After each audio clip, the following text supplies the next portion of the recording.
নমস্কার বন্ধুরা, welcome to our channel খাদ্যপ্রেমী ব্লগস। আজকে আমরা আমাদের চ্যানেলে দুটো রেসিপি দেখাতে চলেছি। সেটা হচ্ছে মাটন বিরিয়ানি আর তার সঙ্গে চিকেন চাপ। আর এখানে তো দেখতেই পাচ্ছেন মাটনটা ভালো করে ধুয়ে নিচ্ছি। আর এক একটা মাটনের পিসের সাইজ হবে 125 গ্রাম করে। আর এখানে বুনি চিকেনটা ধুয়ে নিচ্ছে। আর চিকেনের পিসের মানে কত ওয়েট হবে সেটা আমি নিজেও জানি না, বলতে পারবো না। বিরাট বড় বড় পিস, মানে একদম চিকেন চাপ যেমন হয় রেস্টুরেন্টে সেরকমই পিস।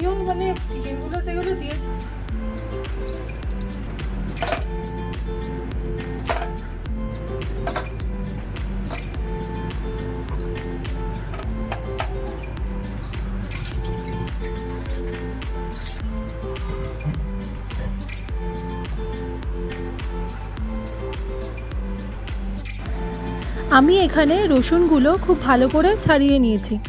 আর চিকেন চাপের ম্যারিনেশনের জন্য যে উপকরণগুলো দরকার, যেমন পেঁয়াজ, আদা, রসুন, কাঁচা লঙ্কা আর কাজু বাদাম ভিজিয়ে নিচ্ছি, চারমগজও ভিজিয়ে নিচ্ছি।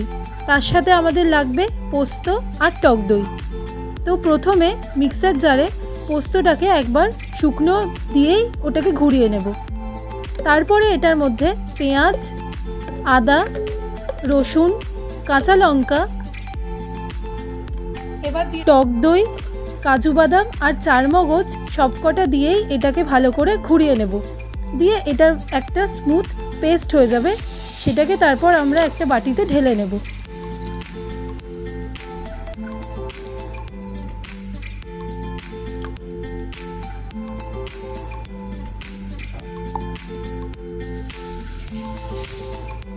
যেই পেস্টটা বানিয়ে নিয়েছিলাম সেটার মধ্যে এবার দিয়ে দিচ্ছি পরিমাণ মতো কাশ্মীরি লঙ্কা গুঁড়ো, পরিমাণ মতো হলুদ, তারপরে দিয়ে দিচ্ছি ছাতু, দিয়ে দিচ্ছি পরিমাণ মতন চিনি, স্বাদ মতো নুন, আর এখানে দিয়ে দিচ্ছি বিরিয়ানি মশলা। এটা আমরা বাড়িতেই বানিয়েছি, আপনারা এটা রেডিমেড যে দোকানে পাওয়া যায় সেই মশলাও দিতে পারেন। আর দিয়ে দিচ্ছি পরিমাণ মতো সাদা তেল, আর তারপরে দিয়ে দিচ্ছি কেওড়া ওয়াটার, রোজ ওয়াটার আর মিঠা আতর দিয়ে তারপরে খুব ভালো করে মিক্স করে নিচ্ছি। আর আমরা এখানে যে বিরিয়ানি মশলাটা ব্যবহার করছি সেটা আমরা বাড়িতেই বানিয়েছি। আর এটার রেসিপিটা ভিডিওর একটা অংশতেই দেওয়া আছে, আপনারা দেখে নিতে পারেন।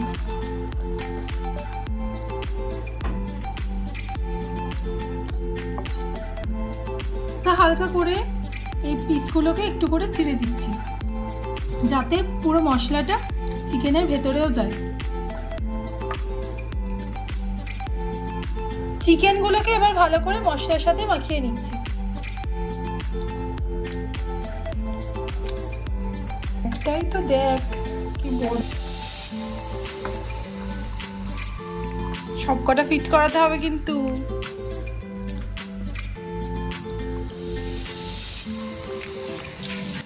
চিকেন চাপের জন্য যখন ম্যারিনেট করছিলাম মাংসগুলো, এত সুন্দর একটা গন্ধ বেরোচ্ছিল, মানে মনে হচ্ছে তখনই খেয়ে নিই।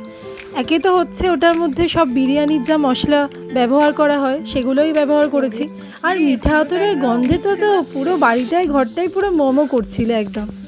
আর বিরিয়ানি মশলাটার তো দুর্দান্ত সেন্ট বেরিয়েছে। বাড়িতে যদি আপনারা এরকম করে চিকেন চাপ করতে চান, মানে যেই খাবে, যাকেই খাওয়াবেন, একদম হাত চেটে পুটে খাবে। একবার শুধু ট্রাই করে দেখুন আমাদের এই রেসিপিটা, ব্যাপক লাগবে আপনাদের।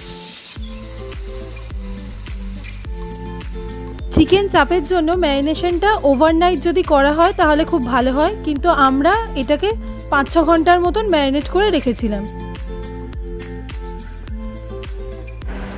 মাটন বিরিয়ানির জন্য আলুগুলো এবার আমি ছুলে নিচ্ছি।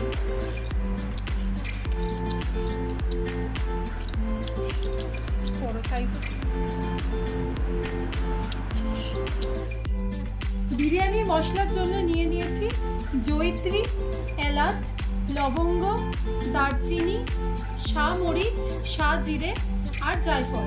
জয়িত্রীগুলোকে এবার আমি শুকনো কলায় ভেজে নেব।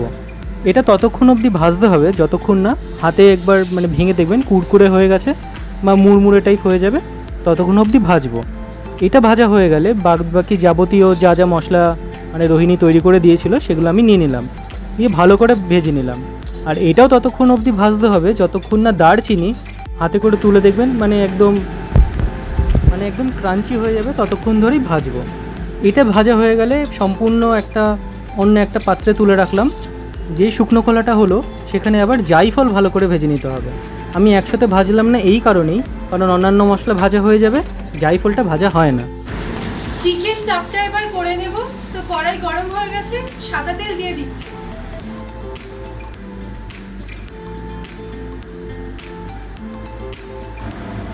সাদা তেলের মধ্যে পরিমাণ মতন ঘি দিয়ে এবার চিকেনগুলো ভালো করে ভেজে নিতে হবে। তো বুনি এখানে এক এক করে দিয়ে দিচ্ছে। আর এখানে তো দেখতেই পাচ্ছেন মানে একটা লেগ পিস দিলেই পুরো একদম জায়গা শেষ, তাই আমাদেরকে ওই দুটো করেই ভাজতে হয়েছে। তার বেশি দিলে মানে ভালো হতো না, ভেঙে যেত। তো নবীনদা ভালো করে উল্টে পাল্টে ভেজে নিচ্ছে চিকেনগুলো।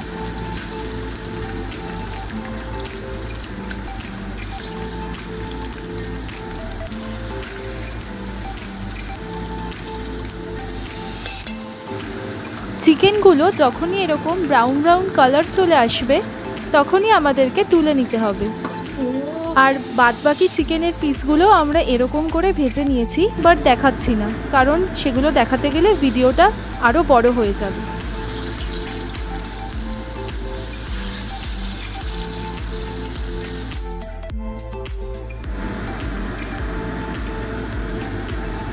চিকেনগুলো ভালো করে ভেজে নেওয়ার পর বাদবাকি যে মশলাগুলো আছে সেটা চিকেনের তেলেই ভালো করে ভেজে নেব।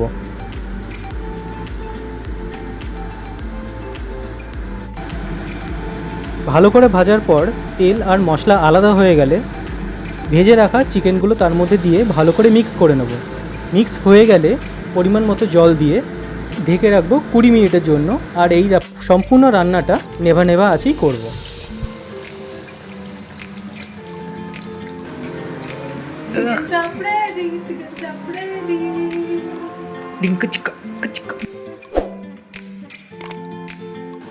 বিরিয়ানির জন্য আমরা এখানে ইন্ডিয়া গেটে 2 প্যাকেট বাসমতি রাইস নিয়েছিলাম। সেটা নবীনদা এবার ভালো করে জলের মধ্যে ভিজিয়ে রাখছে। ওই 1 থেকে 1.5 ঘন্টা বা আপনারা 2 ঘন্টার মতো রাখতে পারেন। এতে ভাত ঝরঝরে আর লম্বা হবে।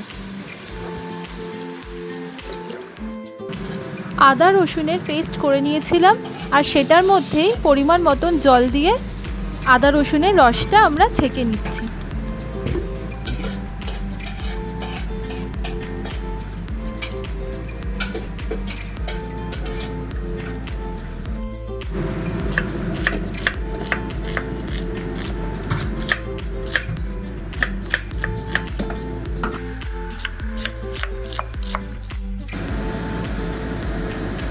বেরেস্তা বানানোর জন্য পেঁয়াজগুলোকে আমি ভালো করে কেটে নিচ্ছি।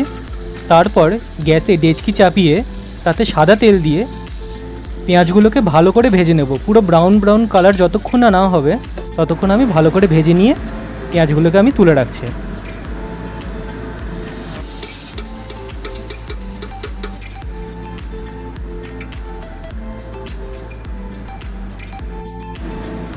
বেরেস্তা ভালো করে ভাজা হয়ে গেলে সেই সাদা তেলটা অন্য একটা বাটিতে তুলে রাখছি। এটা মাটনের জন্য পরবর্তীকালে কাজে দেবে। এই সময় ডেচকিতে যেটা মানে পেঁয়াজটা যেখানে ভেজেছিলাম তাতে পরিমাণ মতো জল নিয়ে নিয়েছি, আর জল দিয়ে আলুগুলোকে ভালো করে সেদ্ধ করে নেব। এখানেই দিয়ে দেব মিঠা আতর, ফুড কালার, কাশ্মীরি লঙ্কা গুঁড়ো, ঝাল লঙ্কার গুঁড়ো, অনেকটা পরিমাণে নুন, আর তার সাথেই দেব আদা রসুনের ওই জলটা, মানে ওটা পরিমাণ মতন দেব। এই প্রসেসে করলে আলুর টেস্টটাও দুর্দান্ত আসে, কারণ এর মধ্যেও বিরিয়ানির একটা খুব ভালো ফ্লেভার আসে। আলু সেদ্ধ হয়ে গেছে তা বোঝার ভালো উপায় হচ্ছে বাড়িতে যদি কোনো স্কোপ থাকে তাহলে ওটা স্কোপ না, ওটা স্পোক। স্পোক থাকলে আর শোলার কাঠি থাকলে তাহলে আলুটাকে এইভাবে তুলবেন আর উপর থেকে হালকা হাতে একটুখানি ঢোকাবেন। যদি মাঝখানে একটুখানি দাঁড়িয়ে যায় তার মানে আলু মোটামুটি ওই ধরুন 90%-এর মতন হয়ে গেছে। এহেন অবস্থায় আলুগুলোকে ভালো করে তুলে রাখবেন। আর উপরে যে তেলটা আছে মানে আলু যেটাতে সেদ্ধ করেছিলাম সেটা আমি যেমন করে তুলে নিচ্ছি সেইভাবে তুলে রাখবেন, জল তুলবেন না। সাইজ প্রেসার কুকারটা মাটনটা সিদ্ধ করার জন্য এখানে প্রেসার কুকারে মাটনের পিসগুলো নিয়ে নিচ্ছি। আর আমাদের এখানে টোটাল 9টা সিটি দিতে লেগেছিল, কারণ পিসগুলো অনেক বড় বড় ছিল। তো আপনারা আপনাদের প্রেসার কুকার অনুযায়ী আপনারা বুঝে সিটি দেবেন। এবার ম্যারিনেশনের জন্য এখানে প্রথমে দিয়ে দিচ্ছি আদা রসুনের পেস্ট, তারপর দিয়ে দেব পরিমাণ মতন টক দই, দিয়ে দেব জিরে গুঁড়ো, ধনে গুঁড়ো, আর তার সাথেই দিয়ে দেব কাশ্মীরি লঙ্কা গুঁড়ো আর ঝাল লঙ্কার গুঁড়ো, আর পরিমাণ মতো নুনটাও দিয়ে দেব। আর অবশ্যই কিন্তু ভুলবেন না, যেই বেরেস্তার যেই তেলটা দিয়েছিলাম সেই তেলটাও আমাদের এখানে দিতে হবে। আর তারপরে পরিমাণ মতন জল দিয়ে আমরা এটাকে সিটি দিয়ে নেব। একটা কথা বল, তুই আদা রসুনের পেস্ট নিয়েছিলিস না পেস্টের জল নিয়েছিলিস রোহিণী? ও হ্যাঁ হ্যাঁ হ্যাঁ, ভুল হয়ে গেছে। আদা রসুনের জলটা পুরোটাই সম্পূর্ণ নিয়ে নেব।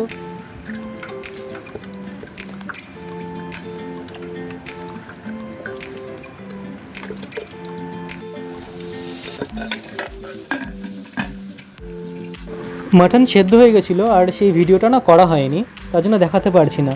তো মাটন যেখানে সেদ্ধ করেছিলাম তার উপরে যে তেলটা জমেছে সেই তেলটা আমি একটা অন্য বাটিতে তুলে নিচ্ছি। এর মধ্যে দিয়ে নিচ্ছি গোলাপ জল, কেওড়া জল, মিঠা আতর, আর যে বিরিয়ানি মশলাটা করে নিয়েছিলাম সেই বিরিয়ানি মশলাটা দিয়ে নিলাম। ভালো করে এটাকে মিক্স করে নিলাম। রাইস করে নেওয়ার জন্য প্রথমে জলটাকে ভালো করে ফোটাতে হবে।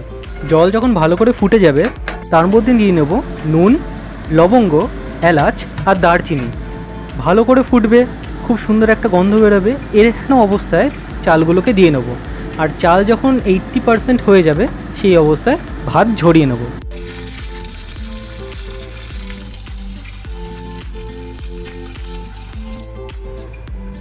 উষ্ণ গরম দুধে দিয়ে দিচ্ছি কেশর, পরিমাণ মতো মিঠা আতর আর চিনি দিয়ে এটাকে এরম করেই রেখে দিচ্ছি।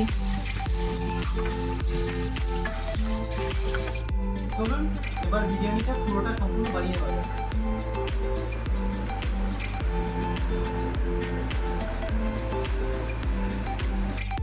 নবীনদা এবার বিরিয়ানির লেয়ারিংটা করে নেবে, তাই জন্য ডেচকিতে প্রথমেই ঘি মাখিয়ে নিচ্ছে।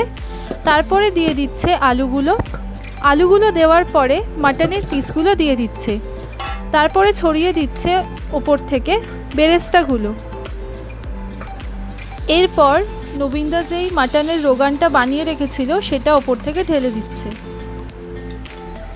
আচ্ছা, আপনারা রোগানটা টেস্ট করে নেবেন একবার, মানে নর্মাল যেটা টেস্ট হয় তার থেকে নুনটা যেন আরও বেশি থাকে। অনেকটা পরিমাণে বিরিয়ানি মশলা।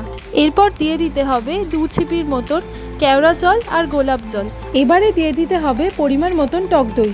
আর নবীনদা যেভাবে ছিটিয়ে ছিটিয়ে দিচ্ছে আপনারাও সেইভাবেই দেবেন। দিয়ে দেবেন পরিমাণ মতন চিনিটা দেওয়ার পরে পুরো রাইসটাই দিয়ে দেবেন। রাইসটা দেওয়ার পর তার ওপর থেকে দুধ, যেই গোলা যে জলটা ছিল সেইটা দেবেন।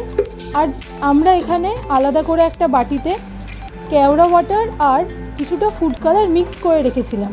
তো নবীনদা যেইভাবে এখানে ছিটিয়ে ছিটিয়ে দিচ্ছে সেইভাবে কিন্তু আপনারা দেবেন, তাতে কালারটা খুব ভালো আসে। আর এরপরে দিয়ে দেবেন যেই বেঁচে রাখা যে বেরেস্তা সেটা দিয়ে দেবেন, আর দিয়ে দেবেন পরিমাণ মতন ঘি। এটা দেওয়ার পরে মুখটাকে ভালো করে সিল করে দেবেন। আটা দিয়েও দিতে পারেন, আর যদি অন্য কিছু ভারী জিনিস থাকে সেটা দিয়েও আপনারা রাখতে পারেন। ডেচকিটা মোটা ছিল না, তাই প্রথমে সেটাকে তাওয়াতে বসিয়ে 10 মিনিট হাই ফ্লেম দিলাম, পরে 20 মিনিট লো ফ্লেমে দিলাম। ব্যাস, আমাদের বিরিয়ানি একদম রেডি। এবার বিরিয়ানির ডেচকি খুলে গেল, আর ডেচকি খুলতে না খুলতেই যা ব্যাপক একটা গন্ধ বেরিয়েছে। পুরো ঘরে একদম পুরো যেমন দোকানের বিরিয়ানি গন্ধ বেরোয় সেরকম গন্ধ পুরো ম করছে। আর এখানে তো দারুণ দারুণ পিস তুলতুল করছে, ঝরে যাচ্ছে। তো নবীনদা এখানে ভালো করে আমাদেরকে একদম কেটে কেটে দিচ্ছে বিরিয়ানি।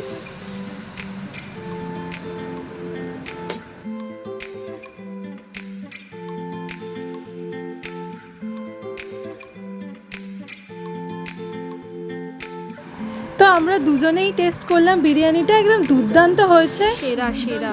আর এরকম চিকেন চাপ হলে আর দরকারটা কি, মানে দুটো একদম দারুণ কম্বো। আপনারাও বাড়িতে এই রেসিপিটা ট্রাই করবেন। আর আমাদের ভিডিওটি ভালো লেগে থাকলে অবশ্যই লাইক, শেয়ার আর সাবস্ক্রাইব করতে ভুলবেন না। দেখা হচ্ছে নেক্সট ভিডিওতে। ধন্যবাদ।